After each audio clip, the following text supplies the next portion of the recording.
of this movie, which obviously pulls very heavily from Pride and Prejudice, is the juice that makes this work. The three of them have great chemistry in very different ways.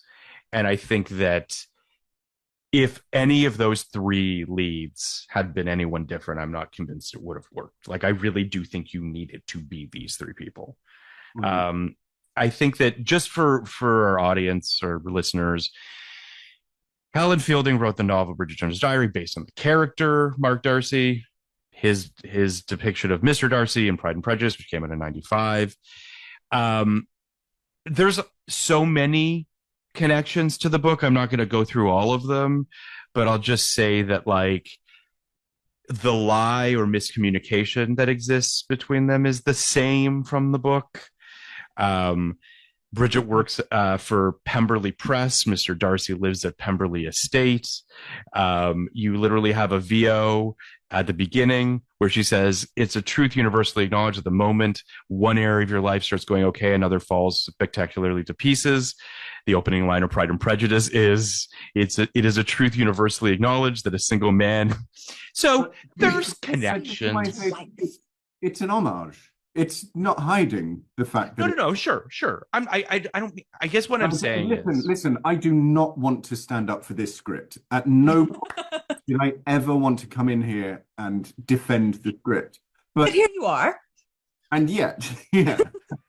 But it's, that was actually the one thing I didn't have much of a problem with. I wish it was cleverer, the references to Austen.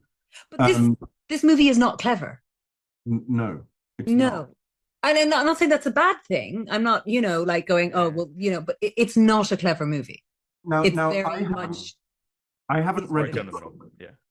But, sorry, what was that, Tom? I haven't read the book, but I understand that the allusions to Austen in the book are done with somewhat more wit.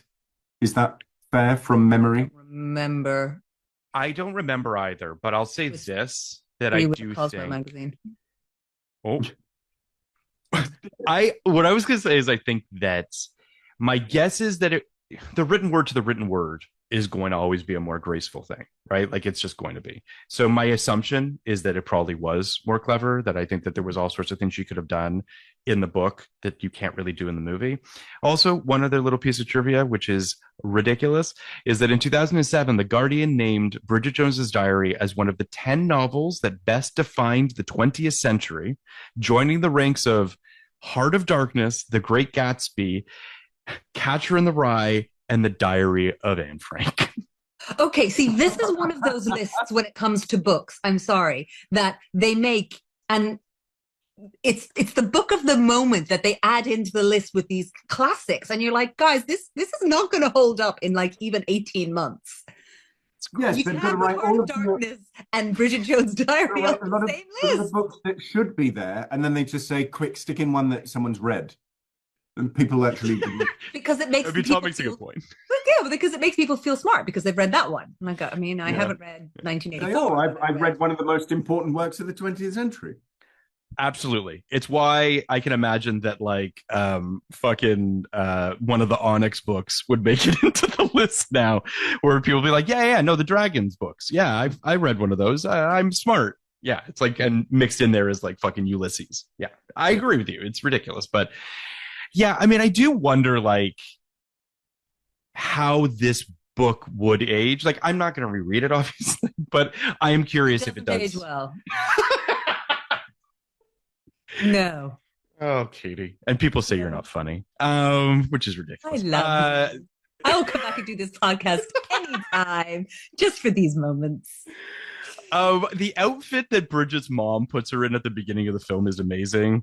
There is definitely, I mean, I do think that, and I think this taps into what you were saying earlier, Katie, like, there is a broad comedy sort of safety of this movie. It's definitely playing for the biggest audience it can. But there is a comfort in that. Like, I understand why. I have lots of friends that this movie is like a staple for. Mm-hmm. And I think that Bridget's various outfits, it seems, which is it seems to be playfully mocking her physical appearance, which sucks. Guys, I remember this movie coming out, And it speaks to this time that we were in, that everybody talked about how this actress put on so much weight and this actress was fat. She was fat, guys. This is what everybody says. She was not straight plump, up fat. Yeah. Fat, not plump. Ebert got it wrong. She was fat.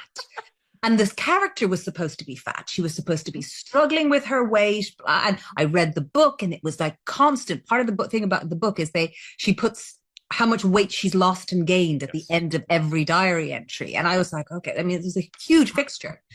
I turned on the movie, I looked at Renee Zellweger, and I was like, oh my God. That's fat. She is lovely. She has a lovely, lovely figure. Like, not even fat on your wildest, remotest. And I remember at the time, I mean, we were obviously in the Ally McBeal, like, very slim times, but she's not even close to fat. But even this is so toxic for women that would, like, sorry. So we were in a time in Britain where it was when we had something called lads mags. That was what like Maxim, yeah. FHM and Loaded, and the biggest selling newspaper was The Sun, and you'd open it, and back then on page 3 there'd always be a topless model. There'd always be boobs, and that it was just part of everyday life. Every single magazine was with women in their underwear on the cover everywhere. And then these women who were in these magazines became they'd then get all the presenting jobs, and they'd do the radio shows and they do TV shows. Some of them would become actors. So lads girls were prevalent, and they all had to look stick thin, but they had to be able to drink a pint and watch football and talk to bad things. Yeah. With boobs, guys. With boobs, exactly. And it was a horrible, horrible, horrible time. And yet, and this is Bridget Jones comes out, and Renee Zellweger, not being overweight in the slightest, but just being perfectly healthy and lovely looking, is considered a monstrosity because the whole of the country is about lads mags. There was a lovely presenter called Gail Porter was on the Houses of Parliament. Projected on the Houses of Parliament. Yeah. So she was there across the whole of Big Ben, and there was her naked showing her bum. And so the projection of what a woman should be in the 90s was so loud and it was so one-sided. And I think that's why so many people took to Bridget Jones, because it was finally saying, I'm not that. Yeah, and yet, this is what surprised me watching it, is that her whole life is about trying not to be. This is my point. I think I don't think they were celebrating her physique. I think they were denigrating the whole movement. But I think the book does it as well. It's not saying, oh, she's this size, normal size, and it's okay. It's like, she's this size, she's fat, she needs to lose weight. And that's what it's constantly about. And even the fact that they cast Renee Zellweger, and one of the things they say was, oh, she put on 25 pounds. Well, and then on top of it, they made I just did a Google search. They made such a stink out of the weight loss program and diet that she went on to lose the weight after the role. It also should be said that, like, you know, I don't know the specifics of Renee Zellweger's sort of, you know, mental health when it comes to weight loss and gain and all that sort of stuff. But she is a very slight person. For the majority of her life, she has been very skinny. And I want to believe that this isn't part of PTSD of playing Bridget Jones, but, like, I don't know. Like, it's also just, and you guys know as actors, like, it is not healthy to you know, do crazy shit with your weight. It is not good for your body. And I just feel like it's all part and parcel of what you're saying, the toxicity of this situation, which in theory, I agree with you, Tom, that, like, a lot of women looked at Bridget Jones. The success of Bridget Jones as a character is because they see themselves in her physically. And that is good. But what's not good is that the movies are denigrating her physical appearance. So it's like, it's this weird dissonance. But I think that's what it is. That women did see themselves as looking at this woman who isn't happy with how they look, because they'd come out of, like Tom said, a culture of all of these lads mags that tells them that that size is too heavy. And they could see Bridget Jones, who is constantly trying to lose weight. And they're like, oh, I understand that. That's me too. I'm not happy with how I look. And this movie speaks to that and reinforces it by saying that she's fat. When please, she's like a size 12, 10, like. I mean, she's not so fat, but it is one of those things too that, and you know, I mentioned this earlier, but like the accentuating of it, right? Like they are putting her in outfits that are unflattering at times to make, as you said, to make her look unflattering is its own mind fuckery too. Shot of her going down the fireman's pole. Yeah. God. Well, that whole scene, I'm just like, what is this? That could go. That really could go. It's very like comedic set piecey thing. There's also this this whole thing with Hugh Grant's messages to her at work. Oh yeah. You could not do that in 2025, let me tell you. But like, he's considered charming for it. It's from a different time. He's like, oh, that's fucking crazy. But at the time, he's a lad. He's posh, but he's a lad. It's at the part in the movie where you're trying. They're making you fall for him, and this is what they're using. The device they're using to make you fall for him. This is a very different time. It's great, and like I know she's pushing back, quote unquote, right, in the sense that there's this kind of, and I assume that women still have to do this, unfortunately, which is find that sort of balance of like not offending and the various things that in the culture we still live in when it comes to women in the workforce and all of that. She obviously is into him and she obviously wants to have sex with him, but she's also like doing this push and pull thing through their messages. But like he's talking about how her skirt is, you know, non-existent. And but also you have, she is wearing these ridiculous outfits. Well, yes, but also you have as your lead, as your heroine, a woman who needs a man like she needs breath. And that really surprised me because I didn't remember that. I always remembered her just being, you know, she's got her career and she's for then very progressive. But that wasn't there at all. It's about, I have to lose weight so I can please get a man. And I have to stop being charming and being myself and so I can get a man.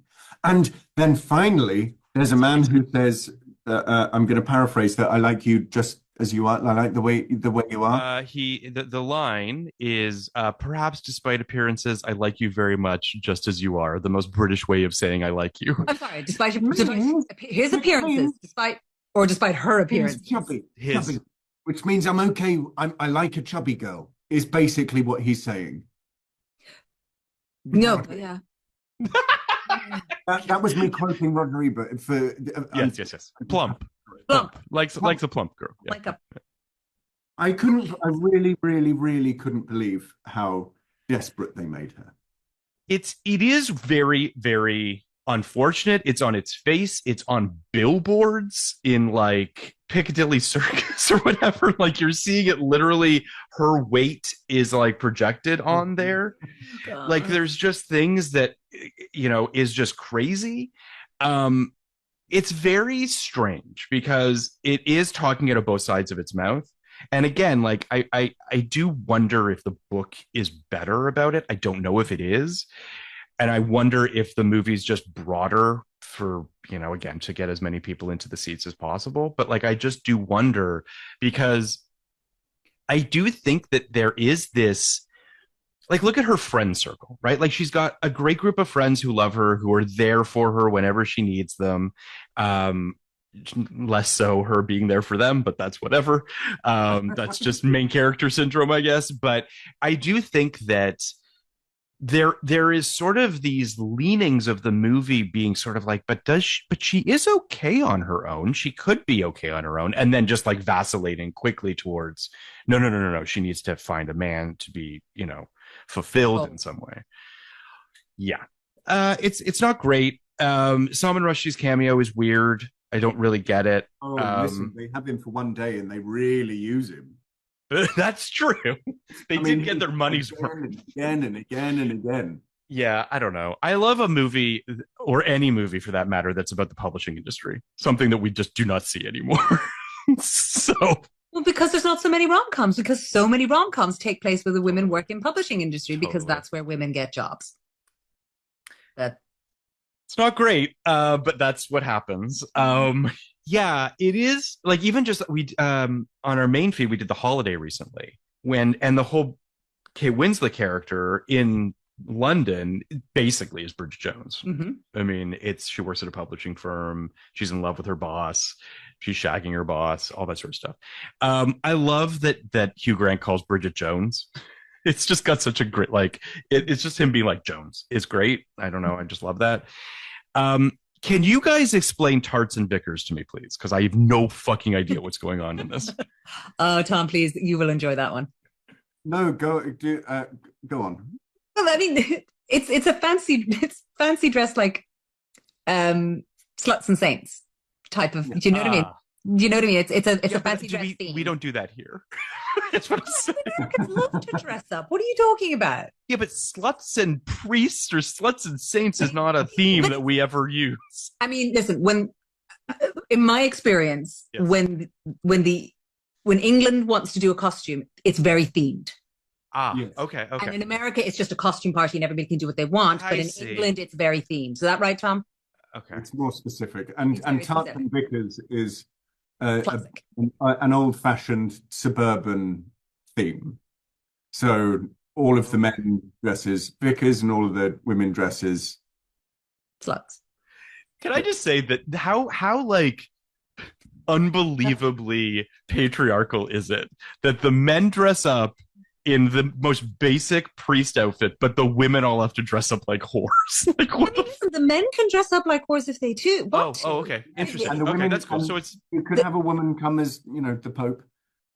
Cool. There was a female Pope, so it's fine. There was? Yes. I didn't know that. So they say. There's a whole thing about it. You have to go. Is that why conclave? Okay. Way back medieval. That's cool. Can we get another female Pope, please? She was dressed as a man, but they think she was a woman. Oh. See, the whole thing. Weirder. I just want a straight up like female Pope. A Popus? I don't know. What do you Popess? I'm just like I think that would be fucking rad. Popet? It sounds great. Why does it have to be a man? What's what? Mean guy. Why does it have to be a man? Do we have to? There's a lot of Catholicism here. Yeah, we don't need to do. Moving on. I think that Bridget asking Daniel if he loves her after like 2 weeks is a crazy thing to do.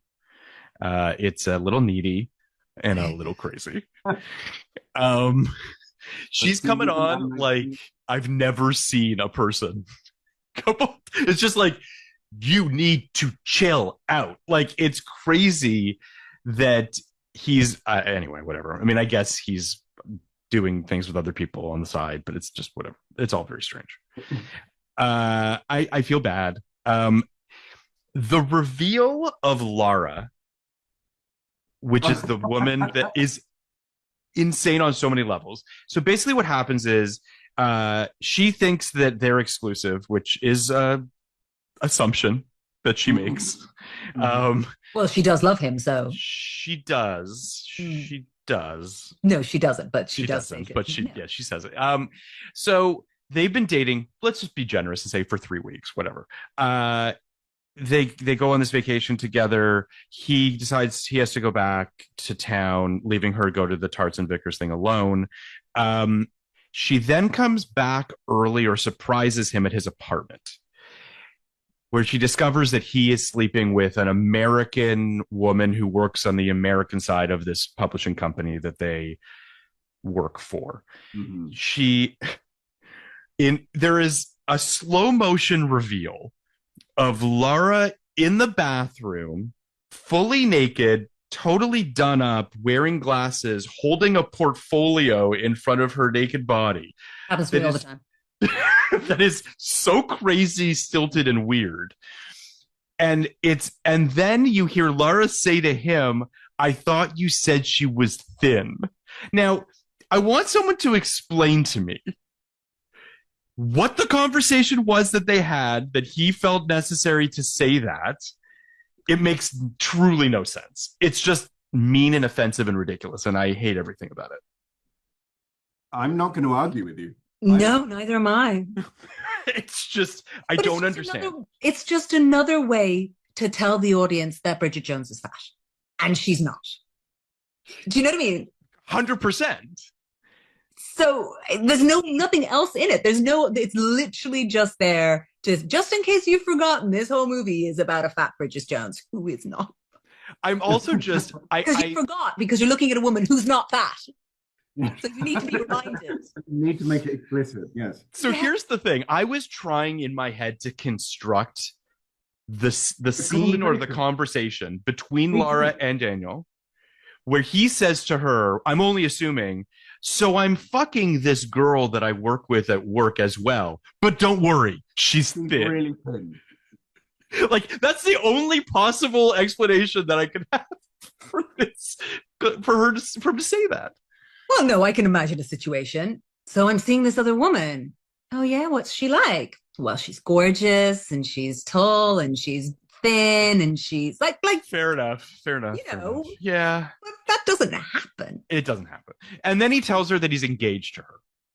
So this is the stuff that I think is the most Jane Austen. But also, hold on, can I point out the fact that his fiance has no problem that he was fucking another woman? He's like, I'm engaged to her, but she's fine with him fucking somebody else. Yeah, sorry, moving on from that. Yeah, no, just I mean, like, of course, why would anybody have any?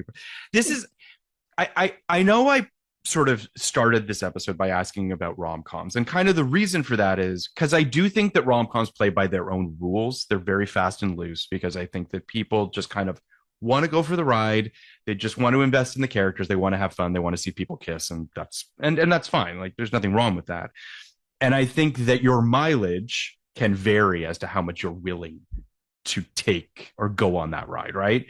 And I know that we're all bumping on these things because there's dials, right? And if you turn those dials too much, you're going to lose your audience. And I think that this movie lost us from time to time. And this is one of those things. I think Katie made the point that I'm okay in certain films, especially in rom-coms, and rom-coms that are not trying to be the real world. Yes. Much like this one. I'm okay with them making big leaps. I can forgive quite a big chasm to leap. But when the leap is just so that you can take the piss out of someone for being overweight, then you'd think, well, that's not really anywhere I want to jump to. It's and that doesn't excuse the jump. There has to be something better worth leaping for.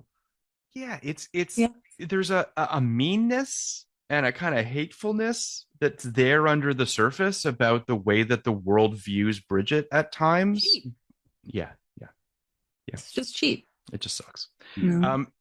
The engagement thing that I was just going to say is that, like, in Jane Austen books, right, engagement is happening like fucking everywhere you turn. Everyone's getting engaged, right? Like, that's which is the whole point of Jane Austen books. 1,000,000%, right? Like, I absolutely agree. I don't know that transposes so well into the modern world is kind of what I'm getting at, right? Because like, they play it very fast and loose with engagements in this movie, where it's like people are talking about engagements are alluded to, people are dumped. It's like, it's all just kind of crazy. I couldn't really tell the time scale of it. I couldn't tell where we were and how long things had been gone, which was problematic for people going in and out of relationships so much. Right, especially with her and Daniel. Was Colin Firth engaged in it? Almost. The father, his father at that party announces that they're going to New York and that they might be getting. It's like, that's what it was. Yeah, I knew there was one there. And he was married before. Like, it's just it's nuptials are happening like all over the place. It's crazy. That's the point of a rom-com. Yes. Is to get to the altar. All rom-coms, that is the point, to get matched up and to get to the altar. So it makes sense that this is entirely about that. And it's surrounded by engagements and marriages. Like that whole scene where she sits at the table with all the smug married couples. Do you know what I mean? It's that type of thing of like, I want to punch all of them in the face. Well, Every last one of those couples. Yes. Because I am the single person at those tables. So don't worry about it. I'm not bitter. Yeah. So when she finally tells Daniel off, we get one of the sort of most brash needle drops you'll ever get of Aretha Franklin's respect as well, this movie ain't subtle. Come on. Like, why would you expect it to start now? We're all the way now. Listen, I'm all for the message. Give me a feminist message. Give me women being in control of their destinies. I'm all for it. And I know it's 2001, but blasting Aretha Franklin into my ears while a bunch of women nod at each other makes me want to just jump out a window. Like, it's just like, what's happening? This is when I watched this a couple of days ago. It's the first time I've ever watched a film on my phone. I've never watched. Where were you? Serbia. I don't know. Why were you watching it on your phone? He was watching it in his bathroom while his escaping from his family. Because I didn't have access to anything else at the time, and I thought, you know what, it's only an hour and a half, so that's a good thing about the film. Yes. And I watched it on my phone, and I've never watched a film on principle on my phone before, and I probably never will again. But this one was fine watching on the phone. And during there's a ringing endorsement. Yeah, watch it on your phone. You won't lose. Watch on your phone. When it came to respect, I went 10 seconds. Yeah. And actually, all of the singing, they're all by myself. Flip up 10 seconds and another 10 seconds. And another 10 seconds. That went on for a long time. The all by myself thing feels like iconic from this movie. Like, I do think that there is iconography. The very beginning, where she's sort of like dancing to the title that's coming up, and like it feels very sort of like.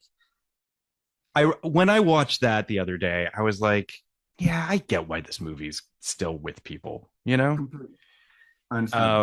Yeah, I mean, the fight between Mark and Daniel in the street I loved that. Is great. That was really funny. Because they're both such kind of babies. So there's a lot of like kind of kicking in each other's general direction and like not really wanting to a lot of slapping. Yeah.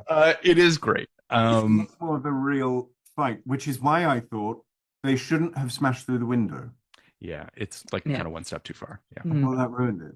Yeah. Apart from that, I do like Daniel on the ground saying to Bridget, if I can't make it work with you, I can't make it work with anybody, and him thinking that that's romantic, right?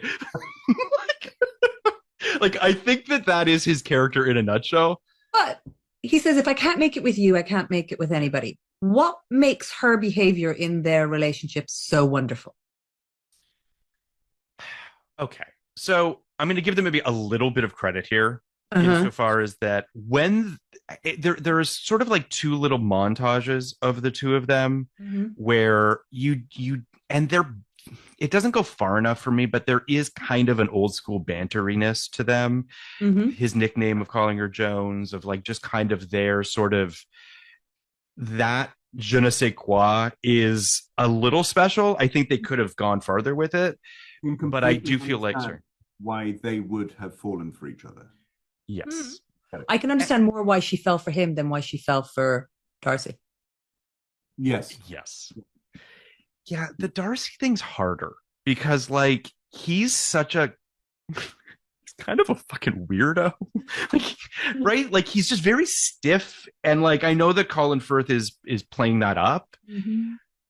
And I know that it's not like I think he's just almost like I don't know, he socially inept in a way that I'm willing to give him a little bit of latitude.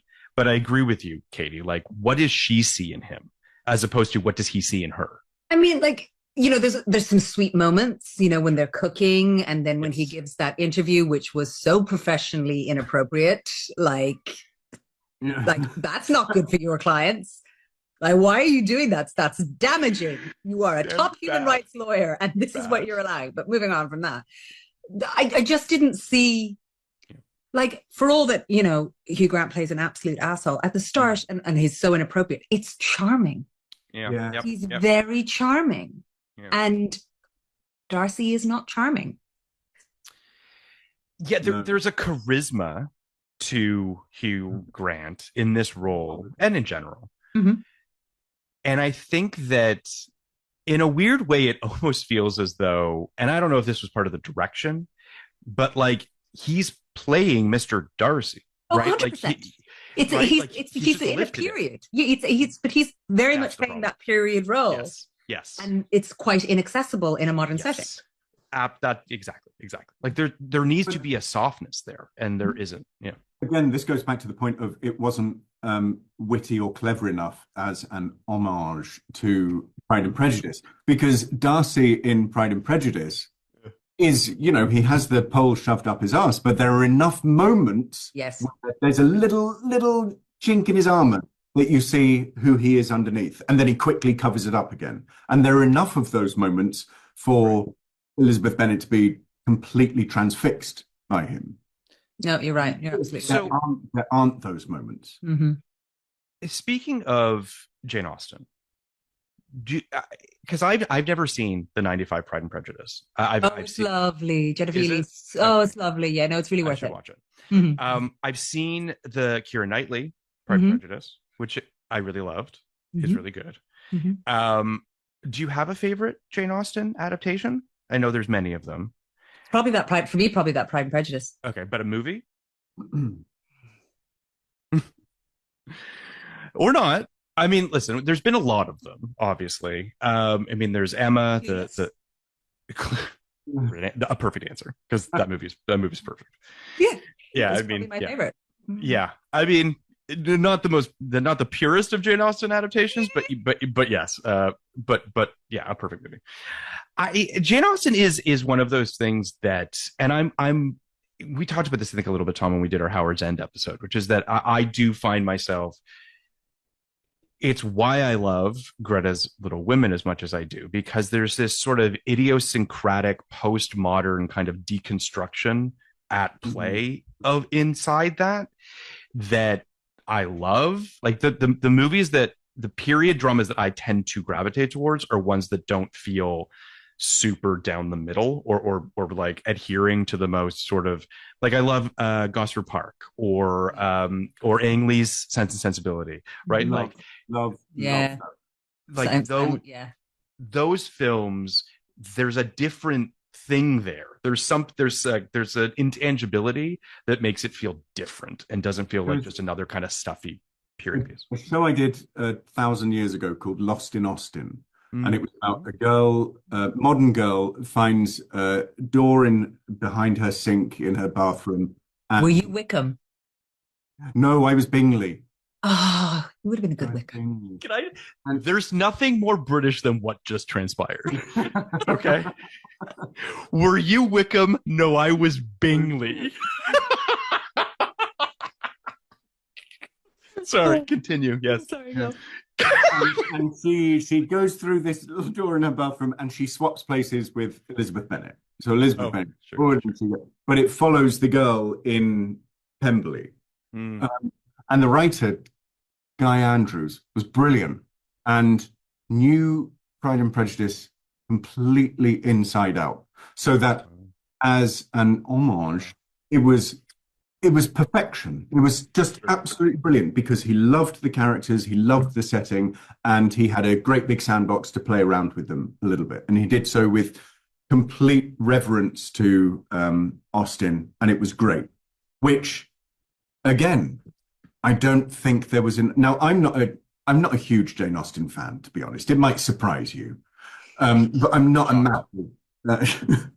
But I would have liked more of that. If you're going to be so openly taking from the source, then I think it could appeal, because Austenites, those who love Jane Austen, are incredibly vocal, and there are a lot of them. Yes. And I think you really could have aimed more at them and people who have read Austen and read Bridget Jones's diary, and then it would have elevated the whole thing a little bit more. Or maybe I'm just being a pompous. I agree. I mean, she kind of, from what I've read anyway, about the other books and movies, kind of throws away all the Austen stuff, right? Like she doesn't really do any more kind of homage, as you speak of, in the books or in the future films. This does bring up something for me that I think is interesting, because I, generally speaking, do not like when when a turn or a reveal happens based on miscommunication or misunderstanding. It drives me fucking mental. Like I hate when I'm watching a film and then 90 minutes in, a character realizes something that they should have known by just asking a goddamn question 90 minutes earlier. That stuff drives me kind of mental. I'm willing to give it to this because that is a hallmark of Jane Austen's work, which is fine, because again, like, it's a different time and she was writing in a different period. So I'm fine with that. But for us to do it today feels lazy. Like I really kind of, and it makes our characters seem dumb and they're on their back foot the whole time. Mm-hmm. So we know, as we're watching this film, that Daniel's the one that screwed over Mark. Like there's no world where Mark was the guy. Like it doesn't make any sense. So when that revelation happens, you're like, yeah, okay, fine. Yeah, fine. Like, why did it take us this long to get here? But sure. I do like that at the end of the film, also, why is it shot like it's going to be a huge reveal to the audience? Yes. Because of course it isn't. It's a huge reveal to Bridget, so make it about Bridget, not let's have an excuse to show a naked woman writhing on top of. Yeah, I don't. The pop flashes to the flashback is also very strange. We just don't need it. It's just, again, another opportunity for, I guess, a titillating sequence of. I mean, produced by Miramax yet again. Let's listen. Never done anything wrong. Obviously, that company is flourishing. But yeah, I do think that I agree with you, Tom. It should be from her perspective, and if it's from her perspective, then we wouldn't have these flashbacks. Like we wouldn't be. But honestly, maybe that was a note. Like I've done jobs where you give the final edit and it comes back with not enough tits and ass. So. Maybe that was just a friend of mine who wrote on a show a little while ago said the amount of times they got notes, and this is the exact quote, we need more organic sex.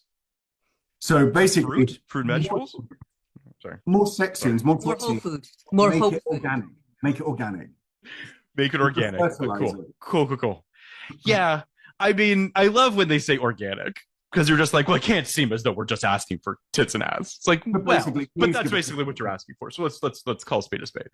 Yeah, I mean, I do think that the end of this film, where Mark shows up, goes to New York, comes back, not really sure why. I don't know how long he's been in New York. just right. Yeah. So I mean, whatever. So he goes to New York, comes back, says, "I'm not going to New York." But okay. And then sees her diary, the titular diary, and sees all these terrible things that she said about him. And this got me. This really got me. He's like, you know what? I'm going to change her mind. Yep. Not like, fuck you, bitch. This makes me love her more. Yeah, what a good guy. What a guy, and what a piece of shit she is. Like I don't. I have to run to the bathroom. Continue. Okay, go. Yeah. First of all, yes. Don't read her diary. Don't read her diary. Don't read her fucking diary. And if you want to read it, don't tell her. Yeah. Here's the thing. No, ignore that second one. Don't read her diary. And then I'm going to go and buy a new one because you're going to rewrite that fucking diary and you're going to say nice things about me. I didn't even think about it that way, but that is a version where he's like, guess what this diary is not going to have? Any shit talk about me in it. I mean, I will say, and maybe this is a British thing, so whatever, but a diary, I've always thought does not have like actual days on it, that it's just like a notebook that you write the date in, and then This is a calendar. This is like some sort of a day planner that she's writing in. This is like for work. That's what. So I'm just like, you only have a page. You're restricted to how much you can say on that day. It's very odd. It's a very strange situation, but yeah. Twitter in 2001, basically. It is, but she spends most of it just being like, fucking Mark, what a piece of shit this guy is. It's like every day is just her railing about this guy. It's very odd. I don't really get it. He didn't do too much to deserve that, did he? He really didn't. They've crossed paths 3 times. Yeah, and I hate him. The first time so much. I hate him. I'm so fatty. The lady doth protest. I mean, this diary is just a lot of like, okay, we get it. You don't like him, but do you? Like, what's going on here? Yeah, we were just saying, Katie, and Tom makes a very good point, which is that the new diary could very well be a very passive aggressive thing of Mark being like, here's a new diary, and you can't shit talk me in this diary. So I don't know. It's kind of sweet. I'd like it if he then made her backdate the new diary. To write the whole year again. Yes, with nice things about Mark. Yeah, I mean, listen, I like. Why doesn't she put on a pair of trousers to go running in the snow? Yeah, I mean, this comes back to the whole. She put on a jumper. She put on a jumper. She'd put on shoes. But just did not put on pants. There was no situation that I would go running through the streets in London in my underwear. And we're lesser for it. Thank you again. I love you. Also, what I noticed, Mark did not offer his coat. He wraps her at the end. He wraps her in it for the kiss, so that which I took to be a prism. AKA the final shot of this film. Ever the gentleman. It's ownership. He owns her now. Yeah, she's in his coat. Yeah. Can we have a brief moment talking about her parents? Please, yes. Jim Broadbent. Who I love. Gemma Jones, I love. Both of them, lovely. Yes. The whole side story of her and the guy with the infomercials, I thought was lovely. It was very funny. I would watch a lot more of that. Her at the end saying, up close, he looked purple. Amazing. Yeah, Broadbent. So they really did, outside of the main 3, who were all excellent, just got the best British character actors around at the moment and completely filled it. The uncle, the pervy uncle, I think is amazing. And exactly the sort who would A, have a Tarts and Vickers party, and then B, tell everyone except for Bridget, completely. And her dad. He was great. Yeah. Jim Broadbent. The other thing about this movie that I thought was really interesting, everyone's smoking up a storm in this movie. So many cigarettes in this movie. It really shocked me. I was like, 2001, Jesus, this is a lot of fucking cigarettes. People were nervous. Jim Broadbent out in the garden by himself in a priest outfit, just smoking, is just wonderful. I love him. He's absolutely wonderful. And the truth is that he's in the movie a fair amount, but he doesn't have a ton of dialogue. Like, he's actually just a presence that speaks volumes just by Jim Broadbent sitting silently. It is wonderful. It really is. Yeah, he's great. He's tremendous. The guy who played, and I've forgotten his name, Tits Pervert, which great line. Great bit. Tits Pervert's a great bit. I met him at a convention because he cleans up at conventions because, here's a fun fact, he was in Star Wars. Do you know who he played in Star Wars? I feel like I know this, but I don't. Who is this? The guy who owned and trained the Rancor. And when the Rancor gets... The saddest scene. He comes on and he gets really, really teary. That is the saddest scene ever committed to celluloid film. It is really sad. Oh my God. And the sound, my heart breaks every time the Rancor monster dies and his face just crumples. Completely crumples. And that's Tis Pervert. That's Tis Pervert. I heard that. And I would give him money at a convention for that reason. And I can see why he cleans up. I think that Tis Pervert was also Ebert's nickname, if I'm not mistaken. I feel like that's... I could be wrong. It is now. Yeah, I mean, yeah, it is weird how, not weird per se, but the deep bench of UK character actors that populate franchises. I mean, obviously you've got Bridget Jones. I mean, obviously you have Harry Potter. I mean, both Jim Broadbent, I believe, and Gemma are both in the Harry Potter franchise. Um, I mean, I'm sure. I think she plays one of the teachers. Does she play one of the teachers in it? I think she plays the mom to the redheaded twins, or maybe that's wrong. No, she does. Know. That's the, okay. I'm going to go Gemma. I'm checking. Okay. Yeah, it's just it is amazing to me, and it speaks to what you're talking about, Tom, about how like you don't need to give these people. I was right. Who's that? She's one of the teachers. Okay. She's it's the nurse, the Hogwarts nurse teacher. Oh, yes, that's right. Yeah. It is amazing how talented these actors are, that you don't need to give them a ton of screen time. You don't need to give them a ton of dialogue. It's just, they're so real. They just feel like real fucking people. I know. I worked with Gemma Jones. She's lovely. She's just like, so when he's fucking with her at the end and is like, I don't know, it's been really hard. And she just breaks. And you just, it is like, my life is over. I'm not going back to this purple-faced crazy person, and I've lost the love of my life. Like, it's just, and she, in a matter of seconds, is able to convey that. It's I think, like, Jim Broadbent, why are you taking her back? What? Why?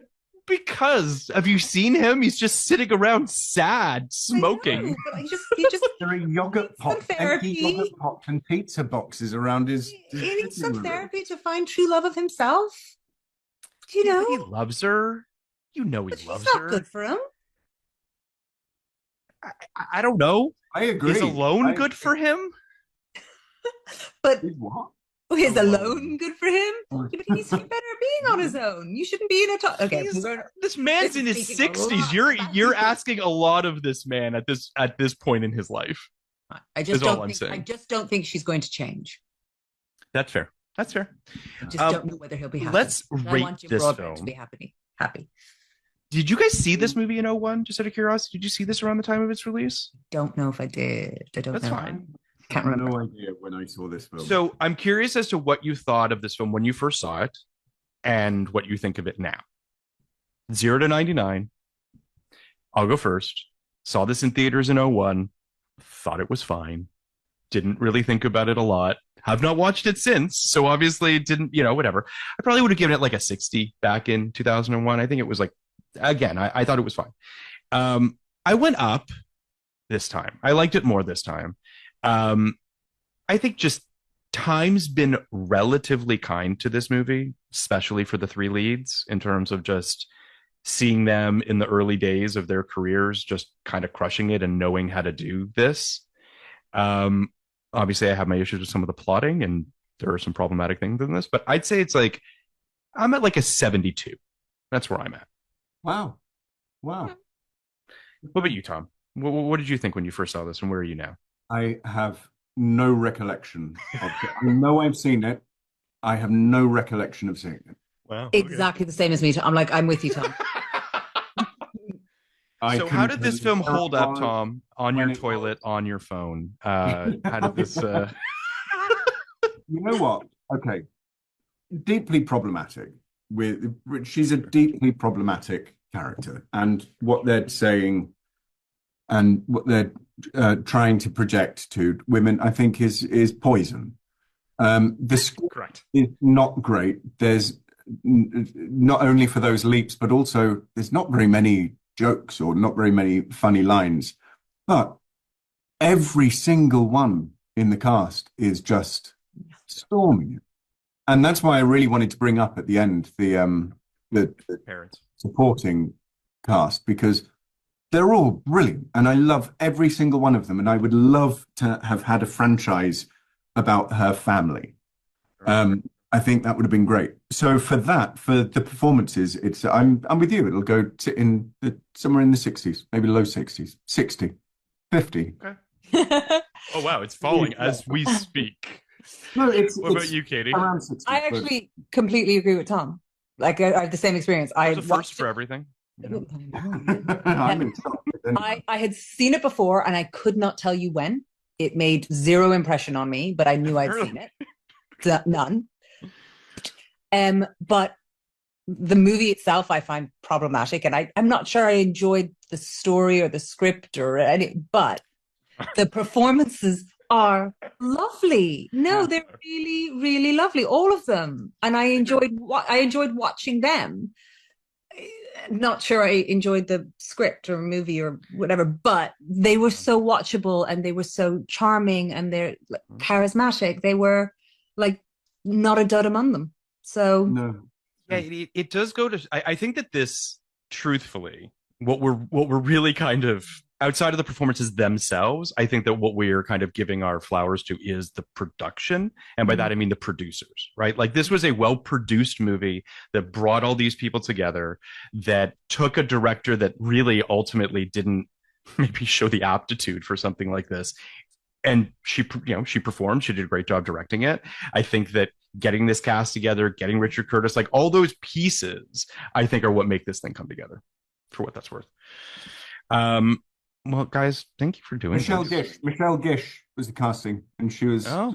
She was one of the best. She was great, and the just old school proper.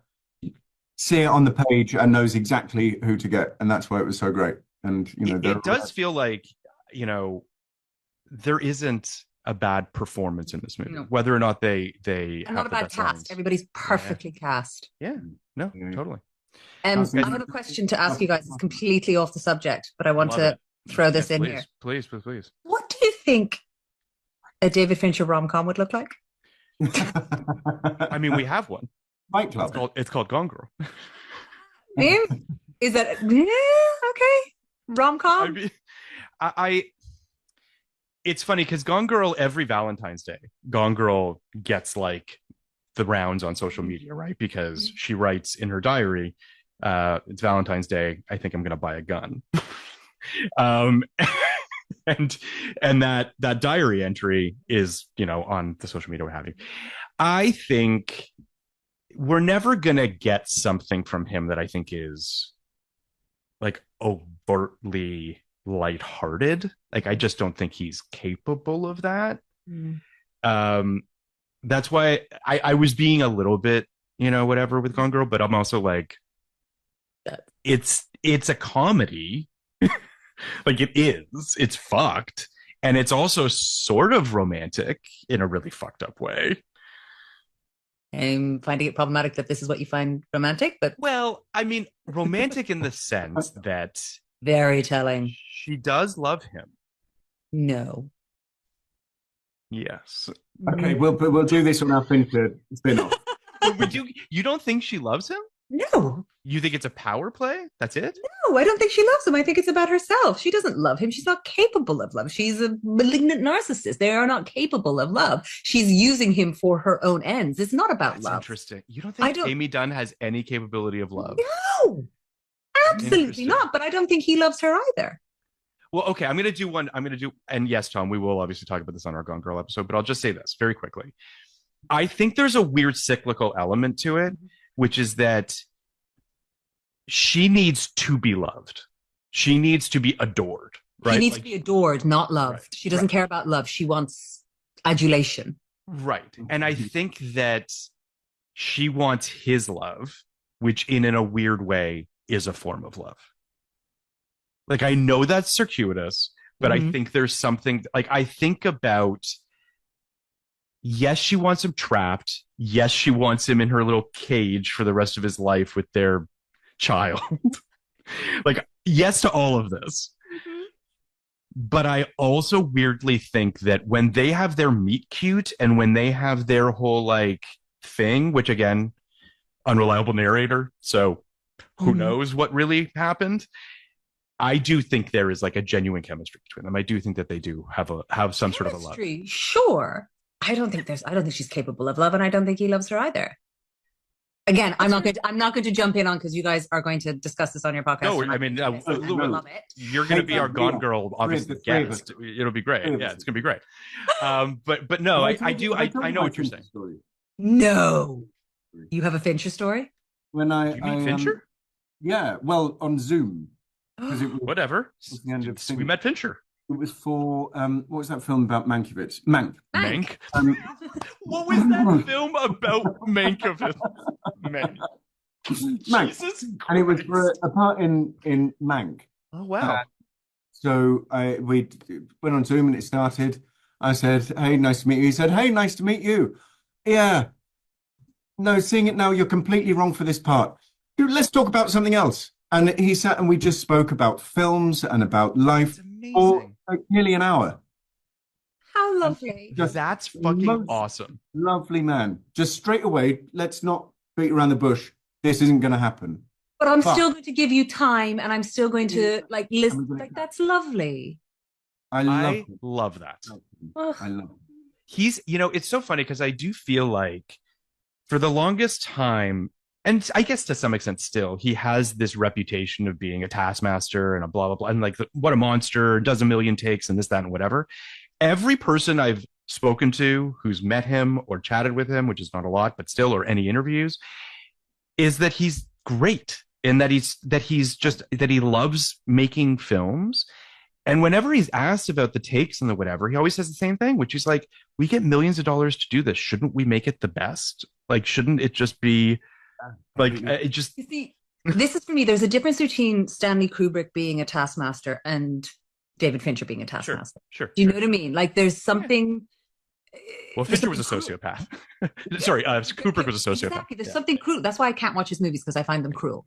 Yeah. Do you know what I mean? Like that for me, a bit like Cameron as well, who's the same. Like he says, nobody's allowed to leave set, and you must pee in your own pants, type of thing. I don't get that feeling with Fincher. I really get. He's like I feel like with Fincher, he's searching for something, but he knows what it is, and when he gets it, it's fine. But with everyone, with the other two, I feel like they don't know what they're searching for, and they're just trying to get a lot of stuff to try and find it. Whereas with Fincher, I'm like, he knows what he wants. He just is trying to get there. Can I tell just two very quick David Fincher stories, just because I think you guys will appreciate them as actors. The first one is, so Zodiac was the first film that he shot digitally. But what that afforded him to do was many, many, many takes. Mm-hmm. But then Robert Downey Jr. told the story about how they did, I think, 100 takes or something of a scene, and they got it on the last one. And then Fincher said, "We got it. Delete all the other ones." So they just deleted the 99 other takes. Because he knows what he wants. Sure, but as an actor, that's got to be like a gut punch to be like, but what? There's nothing in any of these takes worth salvaging? Sucked. That's crazy. So for me as an actor, I'd be like, yeah, fair. Yeah. Well, because it's all those comedies that you're doing. The other story is about Girl with the Dragon Tattoo. He apparently, so that was a Sony picture, and they really wanted Sony products to be used in it. But in the book is very explicit that Elizabeth only uses Apple products. But Sony kept coming back at him being like, "Can you please use something?" And he's like, "Fine. The camcorder that's used when she's raped will be a Sony camcorder." Yeah, we should laugh at that, but yeah. But it's like, it's just perfect that he's just like, "I'll give you one. You're not going to like it though, but you can have it." I think it's fantastic. Anyway, David Fincher, one of the best to ever do it. Just like you two. Thank you so much for coming on here. Good way to end. Talk about Bridget Jones's Diary. Listen, love is in the air, Tom. I love you guys. Thank you so much for doing this. Thank you so much.